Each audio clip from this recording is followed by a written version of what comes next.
Sommet et Collet, le balado du 1er juillet 2023, elle a toujours eu beaucoup d'énergie, à preuve, faire son université avec 3 jeunes enfants en bas âge et à sa charge.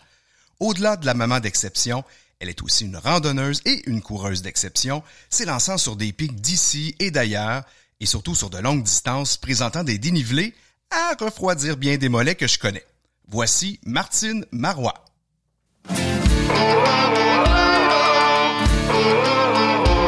Sommet et Collet est une présentation de la brasserie Unibrou, lauréate de près de 400 médailles internationales. En collaboration avec Telloc, le plus grand bailleur de téléphones satellites en Amérique du Nord.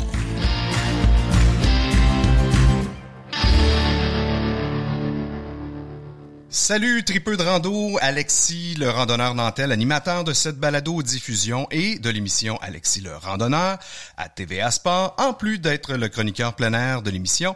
Salut, bonjour, comme Sylvain Bouchard l'est à la bière. Salut mon ami. Bonjour Alexis. On parle de quoi aujourd'hui mon cher? De bière? De bière, c'est une bonne idée. Mais profitant de l'intolérance au gluten de notre invité aujourd'hui, ouais. Ben on va parler des bières sans gluten. Quelle bonne idée, on n'en avait jamais parlé. Non. Il n'y en a pas beaucoup non plus sur le très marché. Peu et on va y revenir. on va y revenir. Absolument. À tantôt. Alors, je vous présente, moi, d'entrée de jeu, mon invité, Martine Marois, qui est une entrepreneure athlète. Elle est devenue fille-mère à l'âge de 16 ans et dès lors, sa quête venait de prendre son élan. S'ajoutent 2 autres enfants par la suite et à 27 ans, elle décide d'obtenir son diplôme universitaire en kinésiologie en voyageant tous les jours Granby-Sherbrooke pendant 4 ans et demi avec 3 enfants à sa charge. L'appel des montagnes se pointe en 2013 avec l'ascension hivernale du Mont Washington qui fut un éveil pour elle. En 2015, elle démarre son entreprise en entraînement collectif afin d'inspirer et d'accompagner les gens à oser sortir de leur zone de confort et d'aller explorer les montagnes du Québec, du New Hampshire, du Maine et du Vermont. Aujourd'hui, Martine est coach à temps plein. Elle va nous en dire un peu plus. Elle prend un peu de son temps justement aujourd'hui pour venir nous voir et partager son parcours avec nous. Salut Martine. Hey, salut Alexis. Comment va? Ça va super bien, merci. Tu cours toujours? Ah, je cours toujours. Je reviens tout juste de courir. Donc, ça fait partie de ta vie intrinsèquement. Tu cours tous les jours, quoi? Je cours en moyenne 6 jours sur 7. Quand même. C'est vraiment un engagement. C'est un engagement, c'est une façon de préparer mon corps à ce que je m'en vais lui... Faire subir au mois de septembre. Au mois de septembre. Et ça, on va y revenir aussi. Attache-toi, Sylvain, tu vas voir, c'est pas de la petite bière. Je voudrais qu'on fasse comme je le fais avec tous mes invités, revenir dans ton passé, pas si lointain quand même, mais revoir un peu ton enfance, comment ça se passe, c'est quoi un peu ton environnement. D'abord, t'es une fille de quel endroit? Je suis une fille de Granby, dans le fond, Rive-Sud de Montréal, plus Montérégie. Puis, mon enfance se résume étant une fille de basket. J'ai toujours été dans des sports collectifs. J'ai joué jusqu'à collégial au basket. Mais ça s'est résumé à ça. J'étais dans les gymnases constamment l'hiver. Et l'été, je jouais dehors avec les amis, mais j'étais pas dans les montagnes. J'étais pas attirée par c'était pas présent encore, par la nature. Non, c'était pas encore présent. D'une part, est-ce que c'est parce que tes parents, c'était pas des gens justement de plein air, quoi? Mes parents, c'était les responsables des loisirs, entre autres, de la municipalité. Donc, c'était plus des gens qui offraient l'opportunité à des jeunes de bouger. Donc, j'ai réussi à bouger grâce à mes parents. J'étais la seule fille, entre autres, qui jouait au baseball dans une équipe de garçons. Puis, par la suite, est venu le basket qui est entré de jeu. Puis, ça a été une passion pour moi parce que c'était vraiment la cohésion d'équipe. Puis c'est là que j'ai compris que j'ai compris mon sens du leadership, que j'avais un impact, pas pour mettre le ballon dans le panier, mais plutôt pour ramasser le ballon sur le bord de la ligne, pour être la fille qui se garochait par terre, pour être la fille qui motivait toute l'équipe, monter une équipe, une cohésion d'équipe. Fait que c'est là que j'ai eu un premier éveil par rapport à ça. C'est le basket qui m'a amené ça. Ça, c'est devenu pour toi une source de motivation à travers le temps. À travers le temps, oui, ça s'est, ça s'est éveillé encore plus au fil du temps, beaucoup plus en 2013, que c'est là que ça a vraiment fait, c'est exactement ça que j'aime faire, c'est la connexion humaine. C'est d'amener les gens à se dépasser, à oser être vulnérables, puis à l'expérimenter, à les tester, allez-y, tu sais. Puis je les accompagne parce que je suis la fille, comme j'ai dit, qui a pas peur de se garocher sur le bord des lignes, à se blesser le genou, s'écorcher, mais pour ramasser le ballon. Mais je suis la fille qui a pas peur d'aller expérimenter. Même si je réussis pas, c'est pas grave, je l'ai fait. Fait que je peux revenir différemment et d'une manière encore plus prête. Fait que donc ça t'a suivi depuis ton enfance, t'en as fait ton métier éventuellement. Fait que c'était là quelque part en toi là, ça, cette vocation là de vouloir aider puis d'aider les autres à se dépasser, à aller plus loin. Ouais, c'était là. Puis tu sais la petite parenthèse, c'est que à 15 ans, j'étais enceinte et j'ai dit à 8 mois et demi à mes parents que j'étais enceinte. Et j'ai caché ma grossesse tout le long du secondaire parce que je jouais au basket. Ça paraissait pas. Je l'ai dit à personne. Puis, là, c'est ça. Fait que ma fille est née un mois après. Fait que j'avais 16 ans. Fait que j'ai fait mon secondaire. Et là, mes parents ont été beaucoup... mes parents, mon frère, ma soeur, la famille. Il y a eu une grosse mobilisation familiale autour de moi pour m'aider à... Ils ont bien accepté ça. Ils ont été très présents pour toi. Oui, complètement. Puis... fait que j'ai pris mon envol à 17 ans en appartement avec mon enfant qui avait 6 mois, puis le papa qui était revenu dans le décor. Puis par la suite, tant qu'à en avoir un, on va en avoir deux. Hein, t'sais. Fait que à 19 ans, j'ai eu le petit deuxième. Je me sépare. Et à 24 ans, j'ai le petit troisième d'un autre papa différent. Et à 25 ans, je me sépare. Fait que tu vois, fait que c'est comme là, il y a comme plein d'affaires qui arrivent, là, c'est la crise, peut-être la trentaine, il y a quelque chose en dedans de moi qui voulait émerger, mais je sais pas c'est quoi, il y a quelque chose qui m'emmenait constamment à l'adversité, à des épreuves de longue durée, tu sais, faire l'université, voyager Granby-Sherbrooke pendant 4 ans et demi avec des enfants au primaire, c'était quelque chose, mais j'ai réussi. Puis c'est ce que la vie a poursuivi au fil du temps à me faire prendre conscience que je suis une fille d'endurance, mais pas une fille de performance. Donc, c'est ce que je vais vous amener à découvrir au fur et à mesure qu'on va avancer. Ouais, donc ce que tu es en train de nous dire, c'est que tu as une grande persévérance, naturellement, ou en tout cas que tu as développée, mais qui est là. Oui, instinctivement, la persévérance est là, mais j'ai aussi le mode... Je le dis, mais j'essaie de le dire le moins souvent possible, mais ça fait partie de mon histoire, tu sais, c'est le mode survie. En tant que mère monoparentale de 3 enfants, j'ai pas le choix de m'organiser pour que ces enfants-là aient une vie qui semble normale, qui puissent participer à des sports, qui puissent participer, aller à l'école.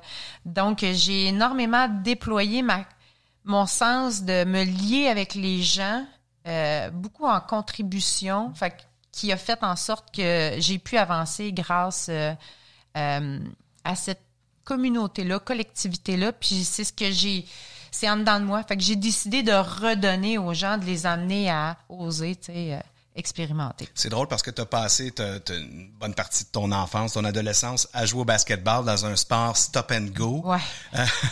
Puis là, aujourd'hui, à faire vraiment des trucs de longue durée, d'endurance, complètement différents, mais évidemment, tu vas chercher autre chose avec ça maintenant. Ouais, tout à fait. Tu sais, comme je dis encore, tu sais, c'est la vie qui m'a poussée à courir.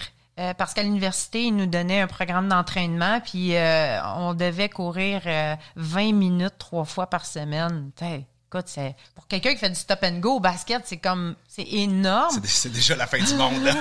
Puis tu sais, tu sortais courir dans le temps avec tes gros souliers de basket, Air Jordan, tes pantalons coton ouetté. Ouais. C'était comme... C'est complètement... On est de la même époque, hein? Oh oui, on est... Puis, mais par la suite, c'était toujours difficile, mais je courais, mais je savais pas pourquoi je courais. Puis par la suite est arrivé en 2013 le groupe Esprit de corps qui a fait en sorte que il cherchait un coach en leadership et mobilisation d'équipe. Puis moi, là c'était fort là dedans de moi. Là, c'était une connexion, mais c'est ça que je veux là, tu sais, comme travail.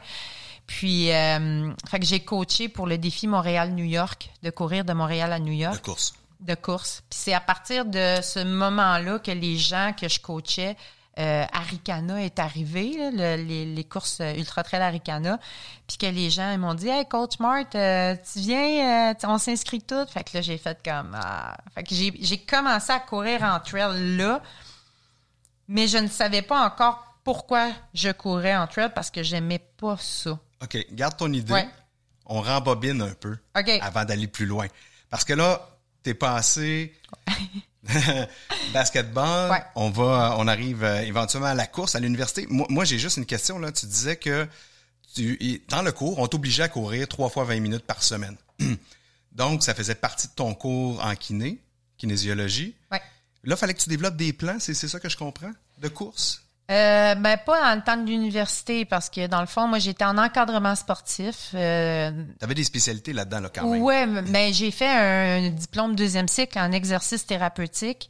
J'ai fait 1 an de plus pour aller me perfectionner en tant que kin parce que je trouvais que on sort de l'université puis on sait rien là, fait que je voulais être une meilleure kin puis j'ai commencé à traiter, faire de la thérapie manuelle. Fait que c'est de là que par la suite, j'ai commencé à faire à être entraîneur privé, à être thérapeute. Donc oui, je faisais des plans d'entraînement physique, j'aidais les gens dans leur préparation, pas dans leur préparation mais dans leur pathologie, tu sais, face à leurs défis. Fait que je leur donnais beaucoup d'informations par rapport à ça. Fait que donc, en résumé, un kinésiologue, c'est? Un kinésiologue, c'est spécialiste du mouvement. Voilà. Ouais. Puis, tu sais, en encadrement sportif, on avait une spécialisation que on va travailler toute l'athlète dans toutes ses dimensions humaines, dans toutes ses sphères. Tu sais, on prend pas juste la performance parce qu'un athlète qui rentre dans le gymnase, exemple, moi j'ai coaché au basket aussi, mes joueurs qui rentraient dans le gymnase, il y avait la responsabilité de me donner la main, une bonne poignée de main, c'était des petits gars. Puis ils me regardaient dans les yeux, puis c'était comme « Salut coach ». Puis tu sais, à ce moment-là, je pouvais avoir le lien avec eux autres si ça allait ou si ça allait pas. Puis si ça allait pas, j'allais jaser avec eux autres. C'est une façon de sonder ton équipe? Ouais. Brillant. Ouais. Fait qu'on s'occupe de l'humain avant tout. Et là, donc, on arrive... Là, tu peux m'en parler du Mont Washington parce que je sais que pour toi, c'est ça. Ça a été vraiment l'événement marquant. Hein. Il y a une pierre là, quelque part dans ton calendrier sur cette date-là. Ça a changé un peu le cours du reste de ta vie. Tu as fait l'ascension du Mont Washington en hiver. C'était ta première ascension du genre? Oui, c'était ma première ascension. Quand même, tu sais, Mont Washington en hiver, c'est pas rien. Avec... Si tu me permets. Oui. T'aimes pas ça? La montagne, la marche, c'est pas ton truc. Et combien de temps après que tu te rends compte que t'aimes pas ça? Puis on arrive au Mont Washington, là. C'est où dans le processus? Après combien de semaines, de mois ou d'années que tu fais, ouais, là, me donne une dernière chance ou je sais pas, mais... Là, t'es-tu bien assis, là? Ouais. Pour que j'aime ça, là, c'est 2021. OK.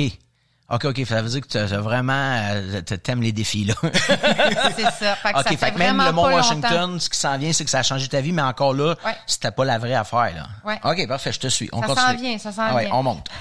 Fait que c'est ça, c'est un événement marquant qui va te permettre éventuellement d'arriver à ce que t'aimes en 2021, mais ça t'a lancé quand même sur quelque chose, sur une voie particulière. Ça m'a lancé que c'est là que je me sens bien, c'est là que je me sens libre et c'est là que j'ai envie de découvrir. Fait que c'est découvrir autant les sentiers, la nature, la montagne, mais moi. Découvrir moi. Fait que c'était la quête de cette connaissance de moi-là. T'as senti que ça te retournait vers toi-même pendant cette ascension-là, quoi? Oui, parce que je suis allée chercher des aptitudes, je suis allée chercher des attitudes, des compétences que j'avais pas, que je croyais que je n'avais pas et que j'ai remarqué que, tu sais quoi, je suis bonne. J'ai cette force-là, moi, sur la montagne, là, prenez soin de moi, là. Si vous êtes plus fort que moi, là, attendez-moi, parce que c'est tout moi qui va vous sortir de la montagne. Parce que j'ai tout fait mon repérage, c'est une visuelle, donc j'ai tout fait mes recherches, mon repérage, j'ai tous mes éléments de sécurité avec moi. Donc, ça m'a permis ça, de prendre cette conscience-là que j'ai une force intérieure. Puis comment ça a été côté météo, cette fois-là? Ah, ben là, ça, j'ai hâte de... cette fois-là, quand j'étais sur le Mont Washington, Ça avait quand même bien été cette fois-là. Ma première fois, ça avait bien été. Il avait quand même fait très, très froid. On était au mois de fin novembre. On était avec des sacs à dos de 65 litres. On couchait dans les 3 murs là, au Lake Hermit Lake. Ouais. Là. Puis, c'était spécial. Puis, il a fait très froid, fait que notre eau avait gelé. Donc, c'était vraiment comment on peut, puis j'étais en mode coach aussi, comment je peux aider les gens à changer leur mindset, leur pensée, de détourner ça, j'ai soif, j'ai pas d'eau, mon eau est gelée, puis que ça devienne de la frustration. Fait que comment on peut changer le mindset. Fait que c'était pour moi une façon à cette époque-là de mettre mes forces de l'avant. Donc, étape importante, on le répète, Mont-Washington, qu'est-ce qui se passe ensuite? Ben là, on est en 2013. Puis, 2013 fait en sorte que j'ai rencontré mon chum aussi, Danny, que je coachais au Mont-Washington. Il était dans ce groupe-là. Il était dans ce groupe-là. Donc, c'est de là qu'est arrivé Arikana par la suite, courir en sentier. Et j'ai proposé à Danny qu'on fasse cette course-là ensemble afin qu'on puisse, lui, voir elle est où sa limite parce qu'il n'a jamais repoussé ses limites. Donc, la seule course plus longue qu'on avait fait, c'était sur route. Lui, c'était un demi-marathon. Et moi, c'était un marathon que j'ai fait sur route. Et on s'est inscrit à un 80 km en trail. Complètement stupide, hein? Ouais. Ouais. Je peux te dire qu'à la fin, quand j'ai fini, là, on a fini avant-dernier. Que tout ton corps fait mal. Mais c'est ça. Ça définit vraiment la personne que je suis. C'est je suis une fille de terrain. J'apprends de par l'expérience. Fait que. Tu avais quand même terminé. Vous aviez terminé quand même. Ouais, avant-dernier, mais on avait vu une frontale en avant. Hein. Ouais. Fait que fie-toi sur moi que j'ai fait, hey, on sprint. Fait qu'on a dépassé à madame. Mais on a fini dans les temps réglementaires, mais dernier. Et c'est combien de temps? Ah, c'était 14 heures. OK, c'est une belle journée complète. Oui, c'est une longue journée dans le bois. C'est ça que je dis, moi, mais j'ai l'opportunité et la chance d'avoir mon chum. Fait que c'est une longue journée dans le bois avec mon chum. Là, depuis que tu as parlé que l'eau avait gelé puis qu'il ne pouvait pas boire, moi, ça m'a donné soif. On transforme-tu l'eau en bière? Ah ouais, On va se faire un petit service. Oui, tu y vas avec quoi, toi? Moi, je vais y aller avec la blanche de Chambly. Ah, ça tombe bien. Moi, j'avais le goût d'une fin du monde. Blanche de Chambly, je te comprends, il fait chaud, l'été est là, summum du rafraîchissement. Ouais, c'est le fun. Ouais, puis j'aime les blondes qui sont moins lourdes que les rousses puis les noires quand il fait chaud, mais comme j'ai un petit côté taquin en moi, je vais aller pour la fin du monde qui est une blonde, mais qui est pas une pilsner, qui est pas une bière de soif, hein, le plus de goût. Fait que 2 bières blondes. Fait que je te sers une blanche. Ouais, merci. Puis je me sers une fin du monde. Puis pour toi, il va falloir que tu attendes la chronique parce que j'ai quelque chose pour toi. Ça s'en vient. Pendant ce temps-là, t'as ton ami, ta grande amie. Mon eau blanche. Ton eau blanche. Pendant que Sylvain complète le service, moi, je te parle de ma boutique. Si tu veux, tu as probablement vu déjà les t-shirts Sommet et Collet passer dans les photos du balado. Eh bien, tout le mois, il est en promotion à 30% de rabais, donc tu peux te le procurer à randonneur.ca et au fur et à mesure que le temps avance, il y a quand même de nouveaux items qui font leur apparition tranquillement en prévision de l'automne. Santé, les amis. Santé, cheers. La tienne, santé. Tu sais que la bière est composée à 90 à 95% d'eau. Ça fait la job. T'avais ça pour de l'eau, puis dans ton verre, en ce moment, t'en as 94%. Parfait, avec un peu plus de goût. L'eau qui fait rire. L'eau qui fait rire. Ça vient d'où, ça? Je veux pas te partir, là. Je viens juste l'inventer. OK, parfait. Alors donc, la course Arikana, et là, il y a une étincelle, il y a quelque chose. Pas encore. Pas encore? Non. OK, ça c'est en... Ah non, ça, c'est encore vrai. Dans le masochisme. C'est vrai, c'est encore, 2021. Oui. Là, on est en 2014? On est en 2015, là. En 2015. En 2015, là, c'est encore du masochisme. C'est comment on pourrait dire? Tu sais, on réussit un 80, puis on se dit, c'est quoi le prochain step? On va faire un 100 kilos, tu sais. Fait que on s'est inscrit à un 100 kilos. Là, commence pour moi les DNF, les Did Not Finish.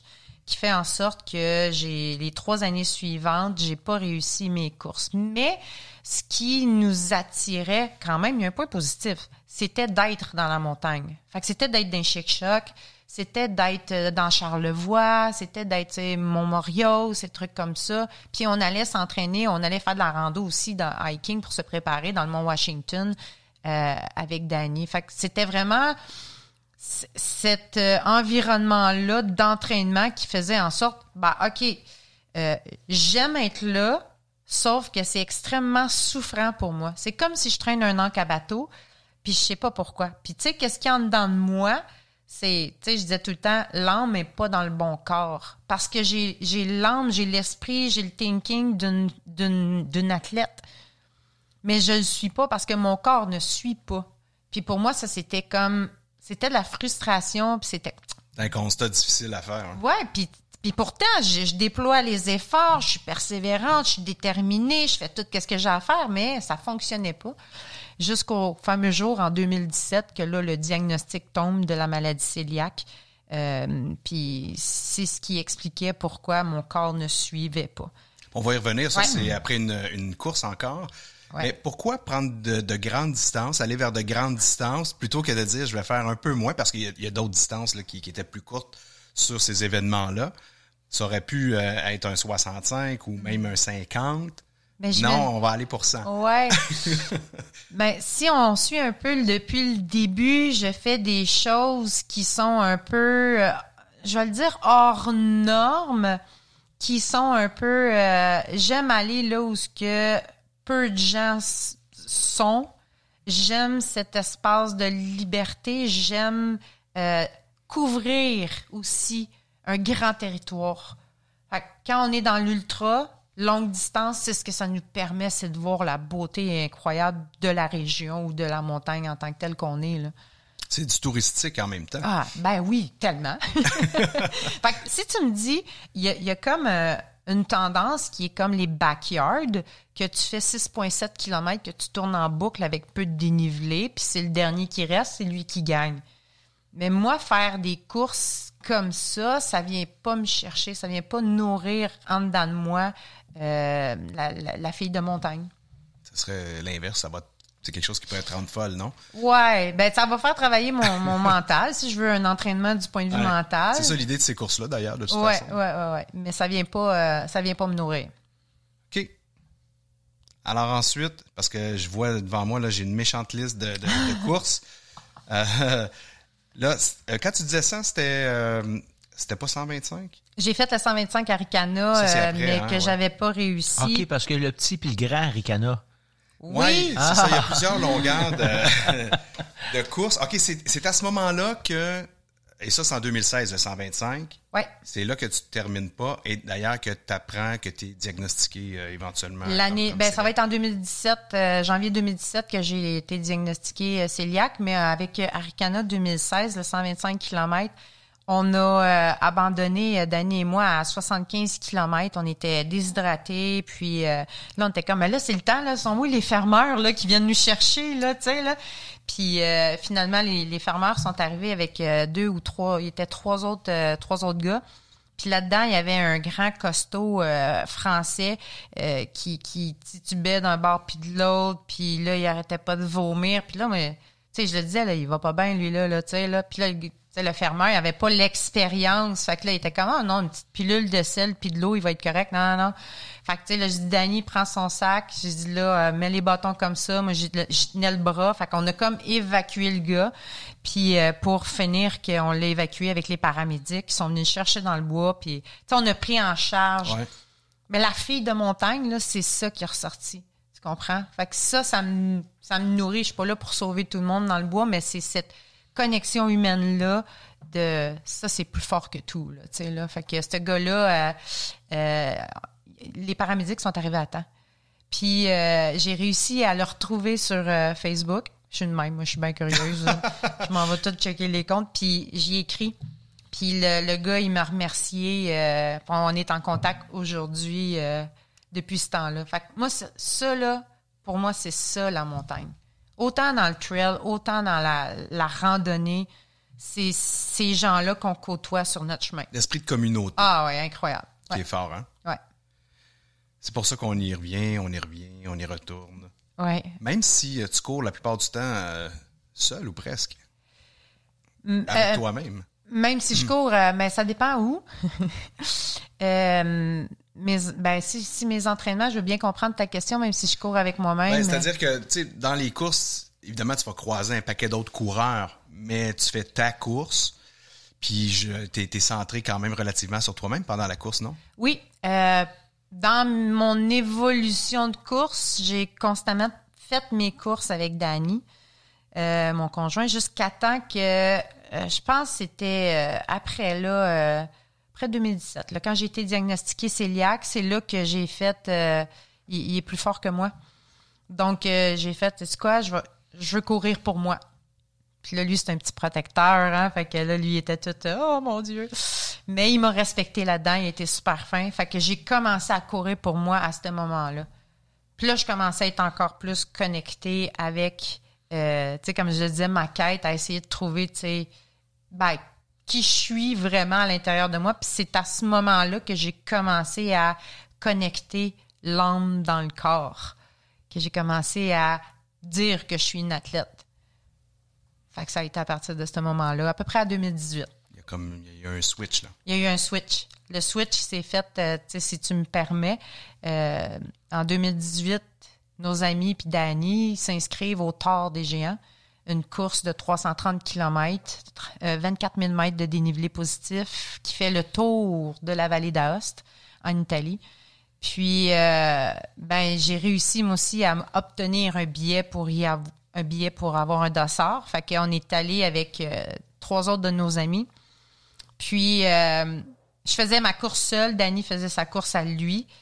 Et je me sentais... Dans 2 équipes différentes. On part tout le monde dans le même départ. OK. Puis, lui, il part en avant. Puis là, j'y avais dit, je dis, regarde-moi pas, là, mais que, tu sais, mets-toi en avant, mais regarde-moi pas. Juste le 3, 2, 1, il se revire de bord, il me regarde. Tu sais, les petits yeux là, de chat, là, chaboté, là, j'ai fait, là, je suis venue toute émotive. Là, il va-t'en, là, tu sais. Puis finalement, c'était ma première expérience maladie cœliaque. Je peux pas manger ces ravitaux. Je dois être autonome avec ma bouffe. Ça devient compliqué, ton affaire, là. Ouais, ça devient compliqué quand tu maîtrises pas ta maladie, tu sais. Puis, ce qui a fait que j'ai manqué de nourriture. Parce que je savais pas, moi, que j'allais passer des 20-21 heures de suite sans avoir accès à mon sac de nourriture que moi, j'avais. L'organisation m'avait permis un 2e sac que j'avais mis de la nourriture à l'intérieur de celle-ci. Mais à chaque 50 km, notre sac nous suit. Fait qu'il y a 6 bases de vie au total. Ben, c'est ça. Ça prenait 20 heures avant que j'ai accès à ma bouffe. Puis je pouvais pas manger ces tables de ravito. J'avais peur de la contamination croisée. Donc, j'ai pas mangé, puis je me suis évanouie à 192 km. C'est la nuit. Il y a un fermeur qui passe. J'y parle complètement en anglais, en français. Je sais plus trop quoi. Je dis non, j'ai appelé l'organisation. Vous pouvez continuer, mais j'étais pas cohérente dans ce que je disais. Mais j'ai jamais appelé l'organisation. Puis je me suis fait évacuer par 2 Italiens qui sont venus dans le milieu de la montagne, qui m'ont descendu sur leur dos en alternance. J'ai été évacuée en ambulance. Puis à partir de ce moment-là, quand je me suis réveillée 8 heures plus tard, c'est là que j'ai fait, tu sais, j'ai eu cette conscience-là de « Mais qu'est-ce que je fais ici? » Tu sais, je l'ai dit vraiment de même. Puis, mais pourquoi je suis pas dans le trail? Puis comment je peux faire pour revenir dans le trail? Là, à partir de ce moment-là, là, j'ai eu un étincelle. J'ai eu un étincelle que ces montagnes-là, j'avais une connexion avec elles. Fait que c'est à partir de ce moment-là que je me suis dit comment je peux revenir, mais différemment. On s'évanouit. Ouais. On rêve à la solution, on se réveille, puis on est reparti avec un plan. Je suis repartie avec un plan de revenir et OK, je vais modéliser, je vais imiter les grands, les leaders, les champions. Qu'est-ce qu'ils font? Puis qu'ils réussissent, s'ils le font, ils vont faire la même chose, je vais réussir. Donc, j'ai commencé à... Bon, OK, j'observe, ils font du yoga. Je vais aller faire du yoga. Fait que j'ai fait du yoga. Par la suite, je dis, sont sponsorisés, ce monde-là. J'ai écrit à tous les jours à plein de compagnies, tu sais. Puis moi, ma seule course réussie, c'était un 80 km 4 ans avant.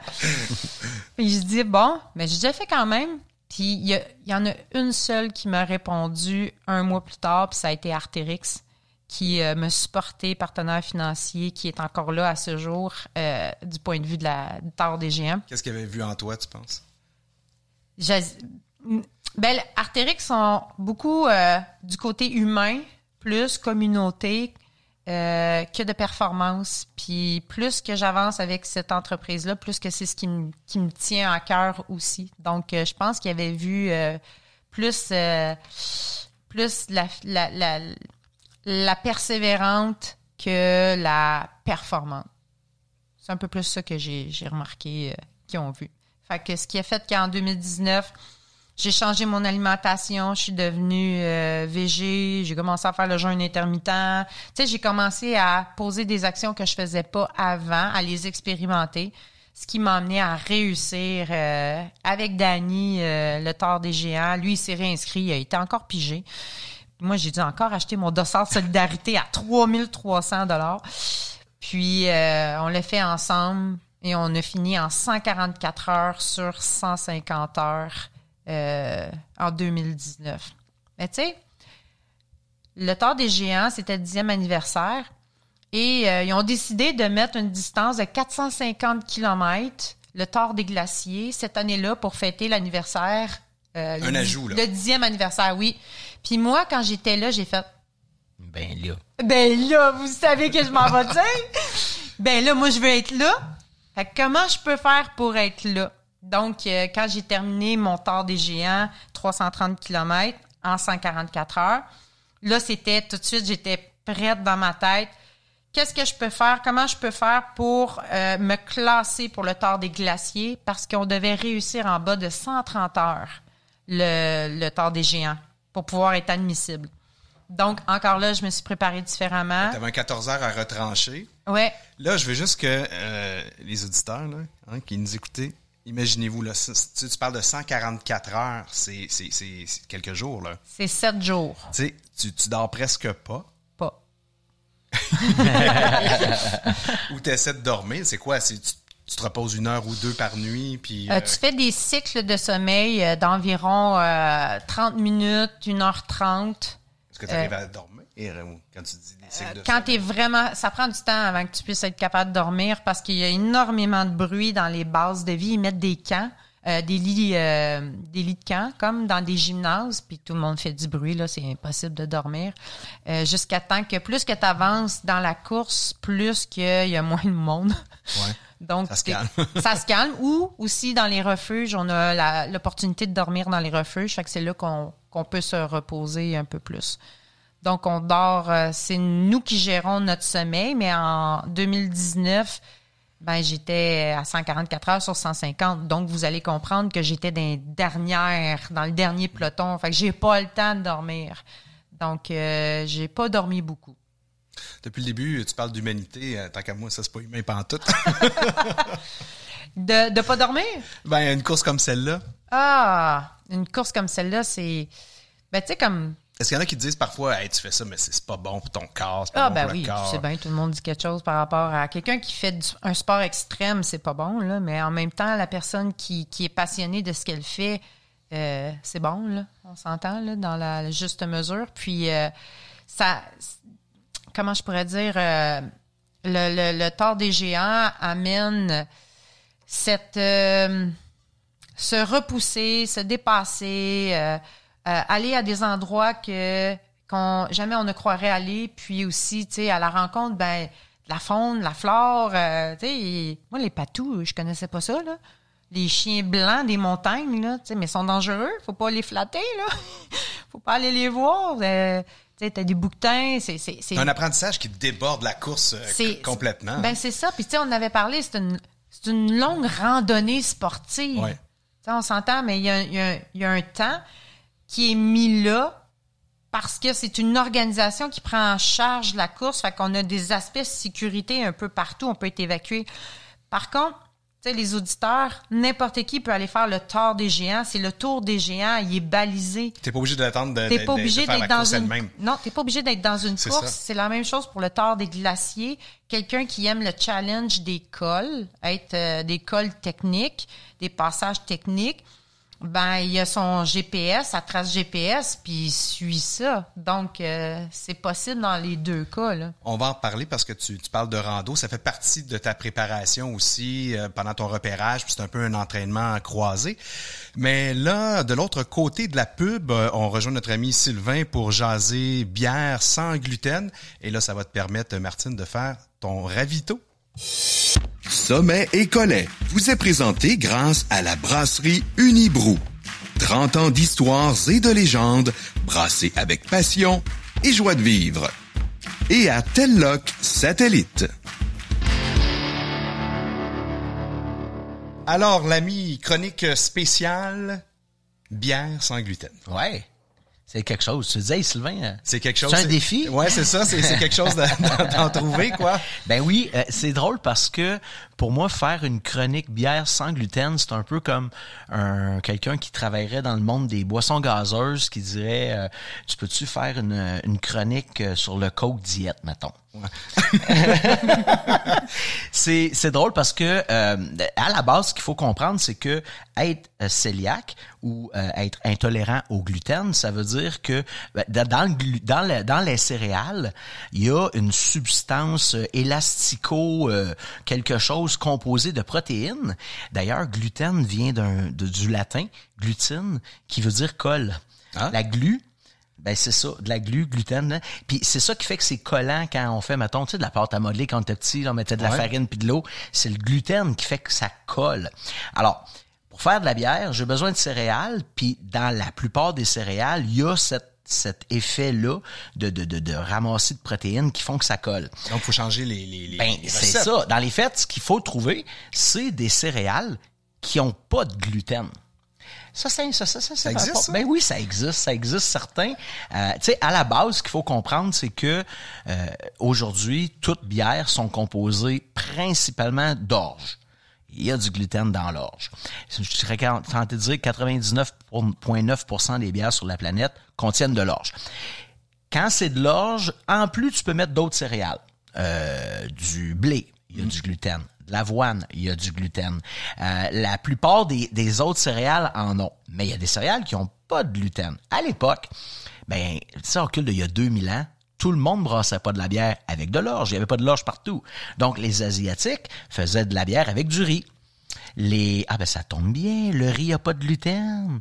En Amérique du Sud, les Incas, les Mayas, ils faisaient de la bière, la chicha, avec du maïs. Il y a pas de gluten dans le maïs. Mm-hmm.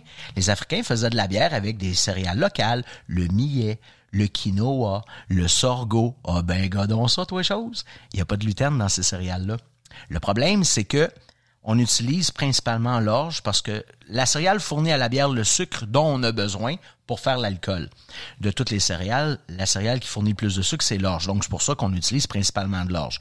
Puis, on s'est habitué à utiliser l'orge pour son rendement, mais pour son goût. Parce que l'orge donne à la bière non seulement beaucoup de sucre, mais elle donne un goût relativement doux, agréable pour à peu près tous les humains. Fait que l'idée, c'est, peux-tu trouver une bière, c'est-à-dire une céréale, qui peut me donner le goût et la quantité de sucre que fournit l'orge? Réponse, non. Et donc, on revient à, c'est un peu comme un Coke diète. Ouais. Est-ce que ça goûte le vrai Coke? Non.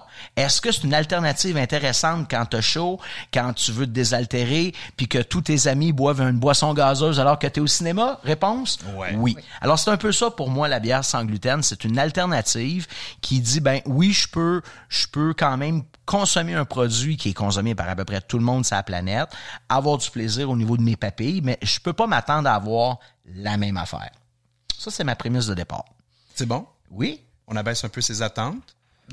Oui, mais en même temps, c'est ce qui va nous permettre d'être vraiment surpris quand on va y goûter. Ouais. Tu sais, partons de là.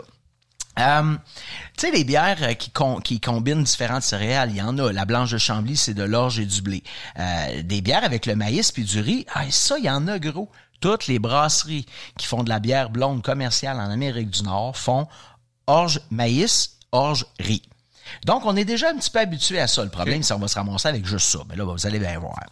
Avant de faire goûter la première bière, on va reculer en 2011. On est à Montréal. 2 jeunes finissants de l'université, Monsieur Julien Niquette et son ami David Caillé, décident de se partir une brasserie.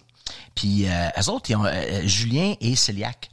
Et David, je pense que c'est sa blonde de l'époque qui est également cœliaque. Fait qu'ils disent tant qu'à se faire de la bière, on va se faire une bière sans gluten. Une bière qu'on va pouvoir consommer. Oui, ben oui, c'est ça. Je veux pas une brasserie, je suis allergique au gluten. Non, on va faire une bière pour moi, je vais être mon principal consommateur. Il y a pas beaucoup de bières sans gluten à l'époque. On a un exemple au Québec, c'est à Saint-Alexis-des-Monts. À l'époque, c'était à Saint-Paulin. C'est la brasserie de la Nouvelle-France qui faisait une bière qui s'appelait La Messagère. Je pense qu'elle est encore disponible. Et donc, les gars décident de faire des recherches, présentent le projet et ils vont chercher des bourses parce que c'est assez inusité à l'époque, une bière sans gluten. Et ils vont s'adjoindre d'un 3e partenaire, Dominique Charbonneau. Gabriel Charbonneau, qui va, lui c'est un brasseur, puis qui va dire, on va prendre notre temps, puis on va en faire une qui goûte le plus possible la vraie bière. Et c'est là qu'en 2011, ils se mettent à travailler sur leur projet. Ils vont appeler leur brasserie BSG, qui veut dire brasserie sans gluten, ça s'invente pas. Et ils vont lancer en 2012 leur première bière, une blonde, qu'ils vont appeler la Glutenberg. Je vais vous y faire goûter. Parce que cette bière-là... C'est un bon flash, je trouve, au niveau du nom, en tout cas. C'est le fun. Ouais. Ça nous ramène à l'origine de l'imprimerie, Gutenberg. Puis là, vous allez goûter la bière. Puis là, je vous ai baissé vos attentes. Alors, tu t'imagines, en 2012, t'es cœliaque, les 2-3 expériences de bière que t'as bu, de bière sans c'était pas yable. Puis là, t'arrives avec une bière comme celle-là, puis regardez déjà la couleur. Oh ouais, c'est clair. Mais ça, c'est les riz, elle est plus pâle, pardon? C'est les riz qui fait ça? Ouais, ils ont mis plusieurs céréales, dont le riz et le maïs. Après ça, ils vont jouer dépendamment de leur bière avec les autres que je nommais tout à l'heure, quinoa, sorgho, millet. Il y a le sarrasin qui est pas vraiment une céréale, là, mais qu'on utilise comme une céréale qui va être utilisée. Dans ce cas-ci, c'est très, très pâle. Puis si vous la sentez, ça sent un peu la bière, le houblon, qui est une bonne partie de l'aromate, des arômes du parfum de la bière, on le sent bien. Et là, goûtez-y. Vous allez voir, pour ceux qui sont pas là, vous allez voir, vous allez entendre. My God. My God quoi? My God, c'est ressemblant. C'est ressemblant. Et ça, c'était le choc. Enfin, mon Dieu, on s'entend, c'est pas une bière, mais c'est tellement proche. On a la texture en bouche parce que l'orge, c'est ce qui donne la texture à la bière. Tu sais, il y a du lait, il y a de la crème, il y a du yogourt, puis il y a de la crème glacée. C'est la même matière première, c'est 4 textures différentes. Il y a des textures aussi dans la bière, puis ça vient de l'orge et des autres céréales, entre autres l'avoine et le blé. Les 3 qu'on peut pas utiliser. Donc, dans cette bière-là, ils ont réussi, je sais pas de quelle manière, à donner une texture à la bière. Le goût, il est doux, un peu comme une bière blonde plutôt commerciale. Le houblon, il est juste assez présent. Ça a tellement été un succès qu'en 2012, les gars décident de présenter 3 de leurs bières aux Olympiques de la bière, qu'on appelle le World Beer Cup. Et puis, on s'entend qu'en 2012, la catégorie bière sans gluten... Qui vient de se faire. Oui, il y a 2 semaines, c'était à Nashville, au Tennessee, qui avait l'édition de cette année. Alors, en 2012, les gars présentent leurs 3 bières. Choc complet, ils remportent le podium. C'était la première fois dans l'histoire du concours que ça existait. La même brasserie, bronze, argent, or, 3 bières de Glutenberg, les 3 médailles. Les gars, ça fait 1 an qu'ils sont en business. Peux-tu dire qu'ils sont tombés dans le jus, pas à peu près? Ça les a lancés, carrément. Ça les a lancés. Ils sont tombés, là. Ils savaient plus où donner de la tête. Parce que là, aux États-Unis, tu sais, souvent la microbrasserie va se battre sur son marché local, régional, provincial. Non, eux autres, ils viennent de partir d'un créneau où il n'y a pas beaucoup de joueurs, puis ils gagnent un podium complet, et puis ça les a propulsés avec leur gamme de bières. Ça leur a créé une demande à l'international, justement. Oui. Mais c'est pas facile quand même quand tu viens de démarrer de fournir ces marchés-là. Les gars ont des bonnes têtes, c'est des hommes d'affaires. Ils ont su quoi faire. Ils ont pris leur temps malgré la demande pressée et ils ont monté une belle entreprise. À ça, ils se sont joints d'autres sous-divisions, dont la brasserie Hochelag. À un moment donné, ils ont eu leur propre compagnie de distribution. Tout ça par le fait qu'ils ont commencé avec une bière sans gluten, bien préparée, bien brassée. Ben voilà. Fait que c'est l'histoire un peu de Est-ce que c'est eux qui sont toujours à la tête je pense qu'ils ont vendu une partie de l'entreprise Hochelag. Je sais pas s'ils ont vendu BSG, Brasserie sans gluten. Sais-tu quoi? Je le sais pas. Faites vos recherches. Deuxième bière, toujours par la même brasserie, Glutenberg. C'est sorti aussi la même année. À l'époque, on se souvient quand les gens commençaient à boire de la bière puis qu'ils aimaient pas ça, on leur disait, ben, bois de la rousse. Pourquoi on boit de la rousse? Ben, parce que la rousse, le malt, il est caramélisé et comme la bière, elle est un peu plus sucrée, elle vient cacher l'amertume des houblons.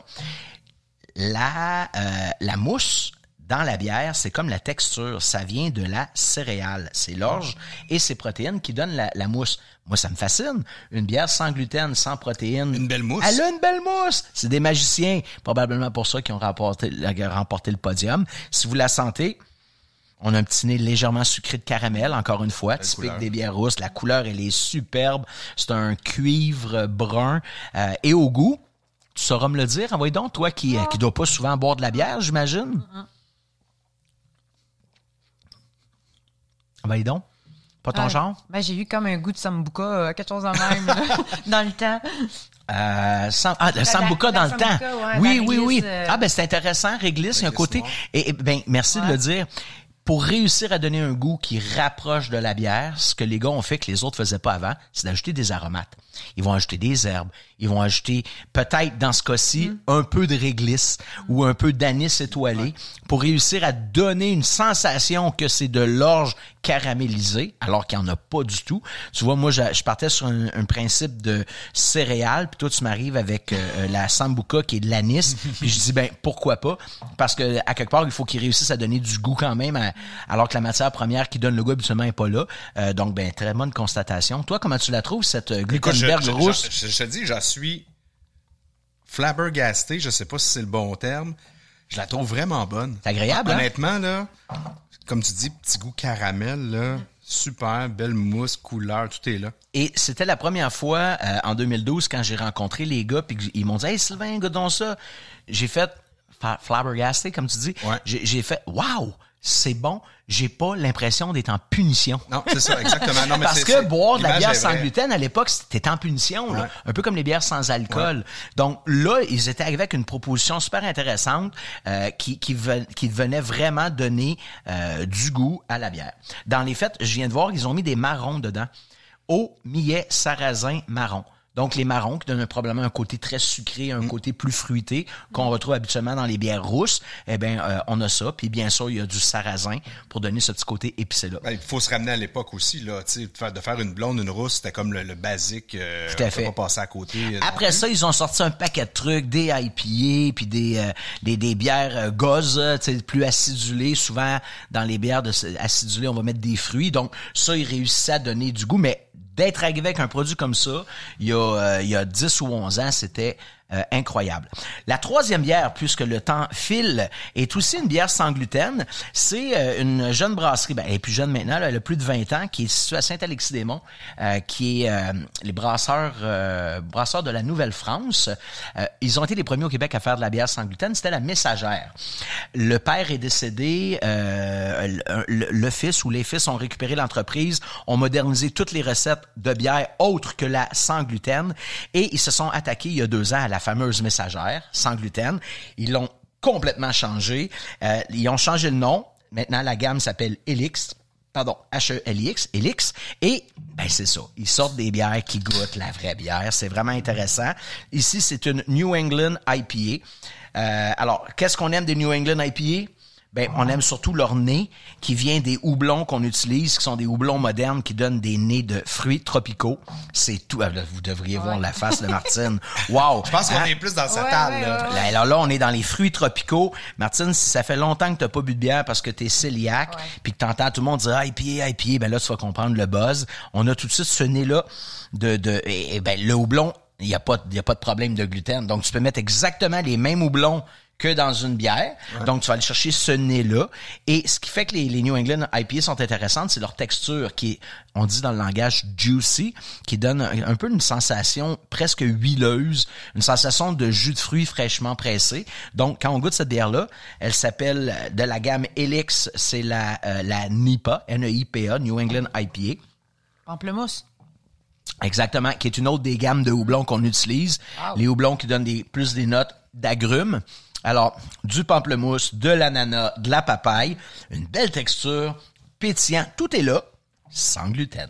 Wow. Écoute, Sylvain, aujourd'hui, oui, il y a tellement de types de bières, les sûres, tout ce que tu peux imaginer avec des goûts tellement différents que une bière comme celle-là, même sans gluten, aussi bonne que ça, tu sais, je veux dire, c'est passe-partout, là. Tu pourrais servir ça à quelqu'un qui ne le sait pas, sans voir la canette, puis il verrait probablement pas la différence. Il n'a pas l'impression d'avoir un bon add-on dans le coin. Non. Pas de punition. Puis tu vois, on annonce les céréales. Alors, de l'avoine nue, du sorgho, du maïs. Eh ben voilà. Et les 3 houblons, ben c'est les houblons les plus populaires dans les New England IPA. Amarillo, mais surtout Citra, Mosaïque, tout y est. Et vous avez une excellente bière. Et enfin, une alternative pour nos amis cœliaques qui peuvent maintenant boire de la bière avec nous et même partager leur bière. Oui, alors vous pouvez les inviter à votre barbecue maintenant. C'est quoi, je finirai en disant, oubliez ça de dire qu'il faut abaisser ses attentes. Avec ce qu'on vient de boire, je suis réconcilié avec les bières sans gluten. Voilà, et ça sera notre conclusion. Tout à fait véridique. Oh. Merci Sylvain. Un plaisir. Oui. Alors, on est de retour avec Martine Marois et on parle maintenant un peu de ta préparation. Comment tu parlais tantôt, je vais en repérage, je regarde les pros, qu'est-ce qu'ils font, j'essaie de les imiter, d'intégrer des choses, en tout cas, à mon propre entraînement. Tu parlais même de yoga. Comment tu fonctionnes? Je veux dire, quand tu as une course en tête, c'est quoi tes étapes de préparation? Tu pars sur papier, après ça vient l'entraînement. Explique-moi un peu comment tu fonctionnes. Ben, si je prends, entre autres, admettons, le tort des géants, quand je me suis qualifiée, là, que je voulais le réussir en bas de 130 heures, ma façon que je me suis préparée, c'est d'aller chercher quelqu'un qui a l'expérience et les connaissances pour m'amener à me préparer physiquement, même si j'ai mon bac en encadrement sportif, quelqu'un qui peut m'amener à me surpasser. Qui a une vue de l'extérieur de la chose. Qui a une vue extérieure, mais aussi qui a vu de l'intérieur le tort des géants, puis qui l'a fait, qui l'a réalisé. Donc, je suis allée chercher Éric Deshaies, un excellent coureur, triathlète, coach, qui a fait le tort des géants en 2019 en même temps que moi. Puis, j'ai appelé Éric, j'ai dit, Éric, j'ai un projet, puis je veux savoir si tu veux embarquer dans mon projet. Fait que là, il dit, ouais, c'est quoi? J'ai dit, ben, je veux me classer pour le tort des glaciers, réussir le tort des géants en bas de 130 heures. Puis, mais j'ai une particularité. Il dit, ouais, quoi? Mais je dis, je veux que tu me traites comme une athlète professionnelle, comme une athlète élite. Fait qu'il fait comme, OK, pas de trouble. Fait qu'il a embarqué tout de suite dans ma vision. Il a embarqué il a su voir au-delà de la fille qu'il y avait devant lui. Il a su voir à l'intérieur la fille qui voulait vraiment être cette athlète-là. Fait qu'il m'a aidé à connecter avec cet athlète qui a fait que je me suis entraînée 2 fois par jour, que j'avais des volumes d'entraînement pas loin de 20 heures par semaine. Incroyable, là, c'est gros. Ouais, il m'a amené à embarquer sur mon vélo. J'ai pas de vélo de route, j'ai peur de la route, vélo de route, mais j'ai un vélo de montagne. Donc, je faisais mon vélo de montagne sur la route à Saint-Amand, celui-là. Ah ouais, les gros pneus sur le bitume. Ouais. Puis, mais il m'a amené à être sur le vélo, à rentrer sur le vélo stationnaire l'hiver, à faire sur la base d'entraînement. Lui, ce qu'il voulait, c'était de grossir ma tank à gaz, mon VO2 max, parce que le tort des géants, c'est tu montes un trou. Ben, mettons, c'est en moyenne 2500, 2700 mètres le tort des géants. Tu montes le sommet, tu redescends tout de suite en bas dans la vallée. Fait que si tu montes, descends, monte, descends. Puis entre les vallées, entre les communes, tu peux avoir un 5 à 12 km de course. Mais moi, en 2019, j'ai tout marché. J'ai peu couru, j'ai tout marché. Fait que là, l'entraînement était fait en sorte pour que je puisse courir. Fait que j'ai fait énormément d'intervalles sur route. Par la suite, comme tout athlète élite qui performe, j'ai regardé, qu'est-ce qu'ils font, eux? Ils sont dans quel environnement? Ils sont dans les montagnes. Ils sont déjà dans les Alpes. Ah, ils vivent là. Ah ouais. Donc, le sang, l'oxygène. C'est ça. Je vais me payer un camp d'entraînement là-bas, puis je vais aller m'entraîner 1 mois et demi avant la course. Je vais aller rester là. Fait que c'était un projet fou. Mon petit Danny, il a eu le cœur déchiré que je parte. Mais il a été super fin. Il m'a laissé aller. Puis, je suis allée faire... je suis une personne encore qui connecte avec les top pros. Je réussis à entrer en contact avec eux autres. Donc, une des grandes championnes, Lisa Borzani, une Italienne qui a réussi à gagner le Tour des Géants 2 fois chez les femmes. Elle faisait un camp d'entraînement. Ah, tu t'es pas mis de barrière, là? 2 camps d'entraînement. Hey, attends! Je l'appelle, j'y écris. Non, mais c'est ça, j'y écris, mais moi, je communique par Instagram ou Facebook, tu sais. Puis, elle m'a répondu camp d'entraînement, je me suis inscrite. Mais je faisais un camp de 130 km sur le parcours du Tour des Géants. Mais j'étais avec 24 Italiens. À manger des pâtes. Ça marche pas, ton affaire? On n'a pas le temps de manger des pâtes. Danny était chez eux puis il se rongeait. Mais non, mais tu sais, c'était comme la barrière de la langue aussi, parce que, tu sais, dans le Val d'Aoste, Courmayeur, où ce que je suis, c'est français et italien. Mais dans le camp d'entraînement, c'est beaucoup des Italiens de Milan, Turin, donc c'est anglais et italien. Et mon anglais, c'est drôle. OK? Mais j'ai appris mon anglais en Italie. Donc, j'ai réussi à faire le camp avec Lisa. Puis, j'étais pas la dernière, mais j'étais comme dans le milieu du peloton des athlètes.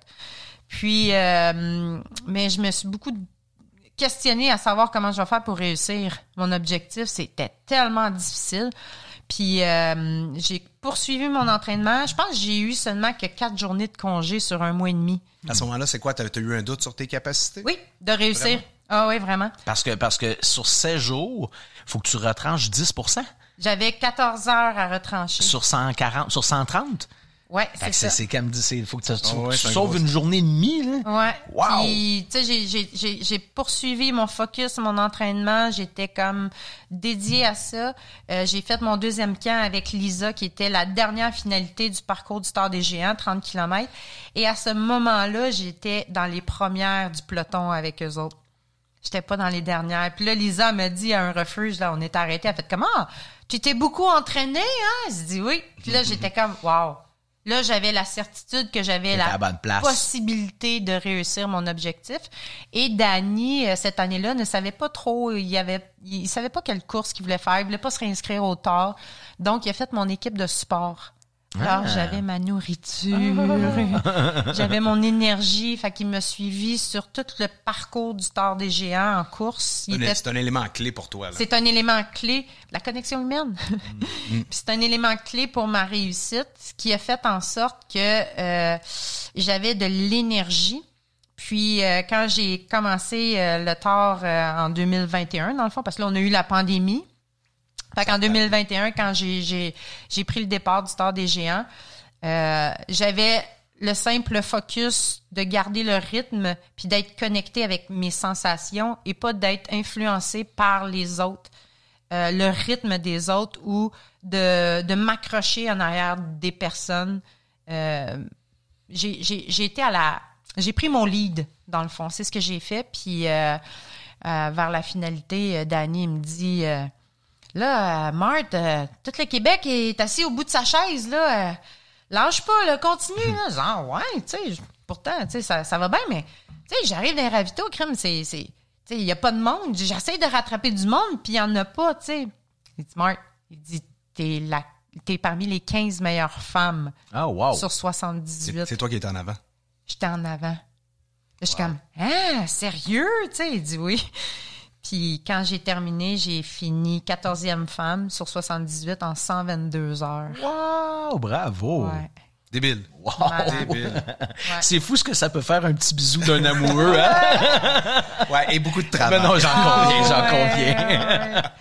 Ouais. Fait que j'avais mon rêve, tu sais, c'est pour ça que j'ai dit c'est à partir de 2021 que là, j'ai vraiment, je sais exactement ce que je suis, ce que j'aime, ce que je veux, la montagne, mon déclic, là, c'était vraiment là.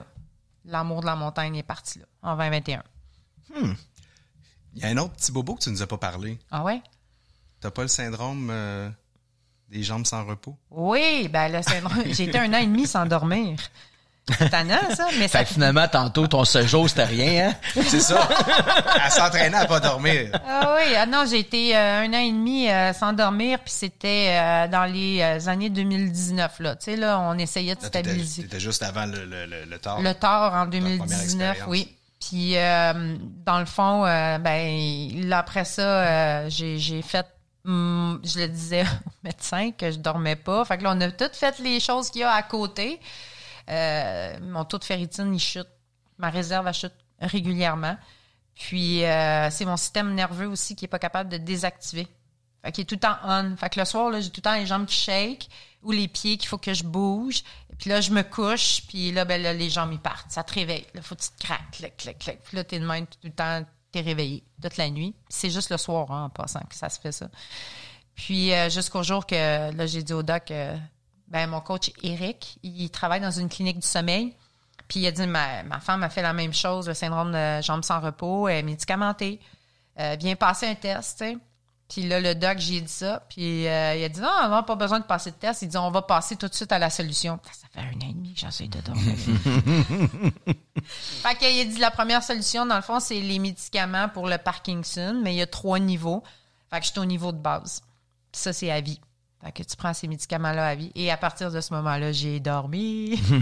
C'est un gros impact. C'est un gros impact parce que ça fait partie de ta récupération, ça fait partie de l'homéostasie de ton corps. C'est là que ton corps se régénère. Ben oui, je suis bien plus de bonne humeur. Ben oui, la mère, toi. Surtout Danny, ceux qui connaissent Danny, c'est un petit sac à blague, hein. Fait que je ris plus de ses jokes le matin. Fait que ça a été un autre défi, mais que maintenant, c'est maîtrisé. Tort des glaciers, là, 450 km, 32 000 mètres de dénivelé. Ouais. Quand même quelque chose, hein? Oui. Là, tu rajoutes 12 000 à ce que tu avais fait déjà au Tort des GA. Wow. Puis, tu sais, ce que j'ai fait, vous le savez, là, c'était... je me suis classée au Tort des glaciers. Donc, ma formule que j'ai employée en 2021 était bonne parce que j'avais réussi ce que je voulais accomplir, mon objectif. Alors, pour moi, c'était de reproduire la même formule. Et c'est ce que j'ai fait. Je suis allée, par contre, au lieu d'être 1 mois et demi en Italie, je suis allée 2 mois pour faire du repérage. Parce que la différence, le Tort des glaciers, c'est qu'on est dans des... c'est l'ancienne halte route utilisée par les voyageurs italiens qui utilisaient dans le temps. Donc, c'est beaucoup dans des régions isolées, sauvages. Il y a peu de gens qui passent là. Et c'est beaucoup en GPS. Tu t'orientes GPS. Puis tu reviens quelquefois sur le parcours du Tort des Géants, qu'il y a du balisage. Fait que là, t'as comme une pause. Je suis pas obligée de m'orienter, mais si tu regardes pas, ça se peut que tu manques ton intersection pour tourner, là, tu sais. Mais, fait que j'avais décidé de, tu sais quoi, pour réussir, je vais aller faire un autre camp d'entraînement. Qui a réussi le Tort des glaciers? Le top pro Jules-Henri Gabiou, un Suisse, qui a fini premier au Tort des glaciers. Instagram, WhatsApp, Facebook. Salut Jules! Combien ça me coûterait pour faire un camp d'entraînement avec toi? 6 jours. Sur le parcours du Tort des glaciers. En gros, 3600 Canadiens. All right! Je n'ai pas l'argent. All right! Je m'en vais là-bas. Puis, je suis arrivée là-bas et j'ai fait mon repérage avec lui et ça a été un des meilleurs investissements à vie que je pouvais pas faire parce que ça m'a sécurisé. Parce que le Tort des glaciers, on est seul. Il y a seulement on n'était que 12 femmes.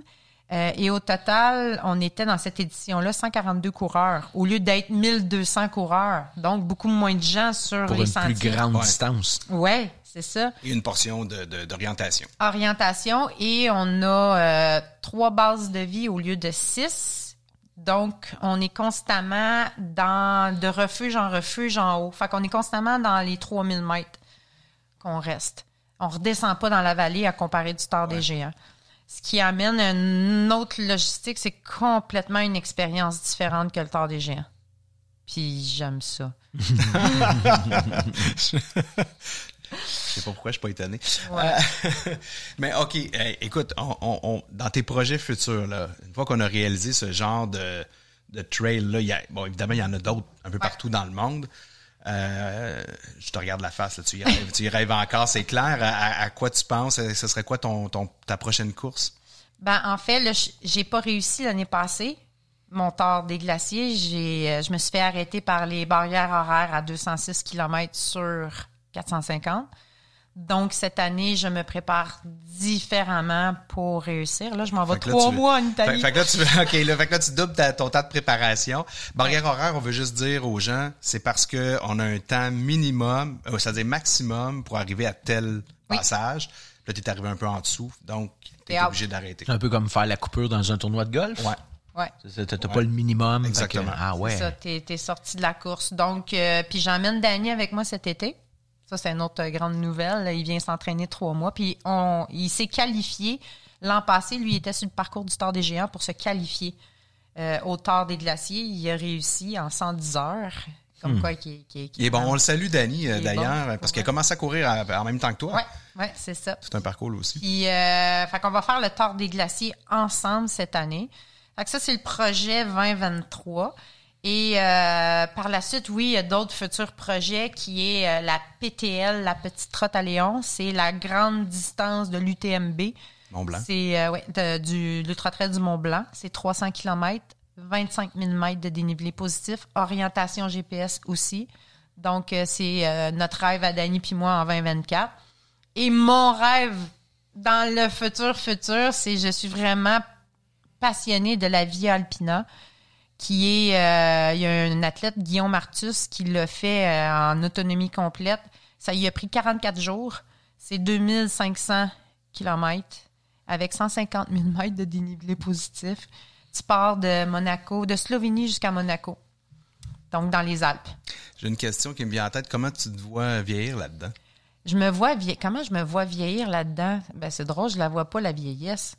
J'ai constamment j'ai mon cœur d'enfant constamment. Je suis émerveillée quand je suis dans la montagne. J'ai cette curiosité-là, cette innocence, parfois. C'est peut-être pour ça que je fais des longues distances. Mais je me vois simplement être là.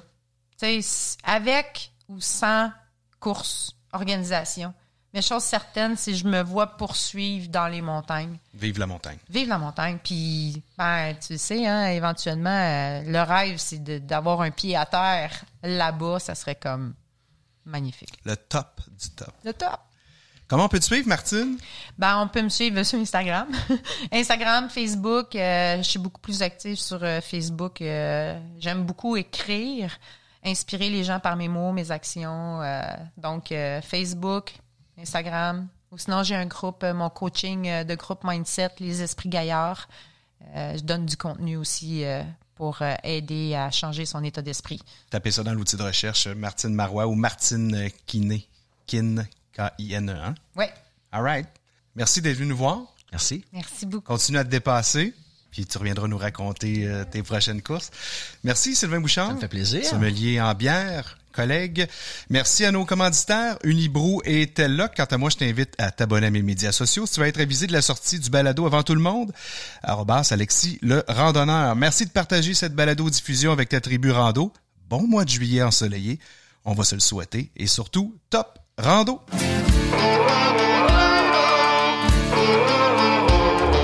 Sommet et Collet vous a été fièrement présenté par la brasserie Unibrou, lauréate de près de 400 médailles internationales. Unibrou, c'est le savoir-faire et l'expertise des bières de style belge refermentées pour ceux et celles qui aiment savourer le moment. Et à Telloc Satellite, pour ajouter à votre sécurité en plein air. Telloc, complice de vos aventures.